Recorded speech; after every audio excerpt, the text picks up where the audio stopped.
Cute ബേബിക്ക് വേണ്ടി set ചെയ്ത ഹാമ്പർ കുറേ പേരൊക്കെ കണ്ടിട്ടുണ്ടാവുമല്ലോ. അപ്പോൾ ആ ഒരു ഹാമ്പർ എങ്ങനെയാണ് ഇനി പാക്ക് ചെയ്ത് കൊടുത്താച്ചും കൂടി ഞാൻ നിങ്ങൾക്ക് കാണിച്ചു തരാം കേട്ടോ. ആക്ച്വലി ഒരു പാക്കിംഗ് സമയത്ത് എനിക്കില്ലാത്ത ഗൗരവമാട്ടോ. അതെന്താണെന്ന് വെച്ചാൽ ഞാൻ അത്രയും കോൺസെൻട്രേഷൻ ഞാൻ ഈ ഒരു പാക്കിങ്ങിൽ കൊടുക്കുന്നതുകൊണ്ടാണ്. ഈ ഒരു ഹാമ്പർ മാത്രമല്ല, നമ്മൾ ഇന്നലെ ചെയ്തിട്ടുണ്ടായിരുന്ന ബൊക്കെ കൂടെ എങ്ങനെയാണ് പാക്ക് ചെയ്ത് കൊടുത്തയക്കുന്നതെന്നും കൂടി ഞാൻ കാണിച്ചു തരുന്നുണ്ട് കേട്ടോ.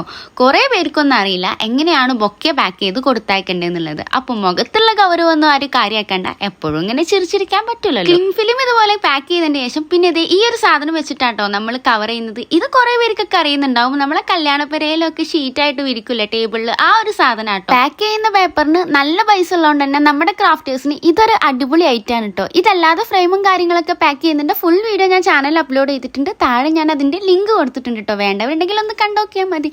ഇനി അടുത്തതാണ് മെയിൻ ബൊക്കെ എങ്ങനെയാ പാക്ക് ചെയ്തെന്ന് വെച്ച് കുറേ കമന്റ്സ് എനിക്ക് വരാറുണ്ട്. ഞാനിത് ഇതുപോലത്തെ ഒരു ബോക്സിലാണ് ഇതുപോലത്തെ കുട്ടി കുട്ടി ബൊക്കെകളൊക്കെ പാക്ക് ചെയ്ത് അയക്കാറ്. നമ്മുടെ മിഠായി ഷോപ്പിലൊക്കെ ഉണ്ടാവുന്ന ടൈപ്പ് ബോക്സ് ആണ് ഇത്. ഈ ഒരു ബോക്സിന്റെ ബാക്കിലായിട്ട് 2 ഹോൾ ഇട്ട് കൊടുക്കുക കേട്ടോ. എന്നിട്ട് ഇതുപോലെ ലേസ് വെച്ച് കെട്ടിക്കഴിഞ്ഞാൽ ആൾ അങ്ങോട്ടും ഇങ്ങോട്ടും മൂവ് ആയത് നല്ല ടൈറ്റ് ആയിട്ട് തന്നെ ഇരിക്കും. ഇതിപ്പോൾ ചെറിയ ബോക്സ് ആണ് ഞാൻ യൂസ് ചെയ്തത്. വലിയ ബൊക്കെയൊക്കെ ആണെങ്കിൽ നിങ്ങൾക്ക് വലിയ ബോക്സ് വെച്ചിട്ട് ഇതുപോലത്തെ മെത്തേഡിൽ തന്നെ യൂസ് ചെയ്യാം കേട്ടോ.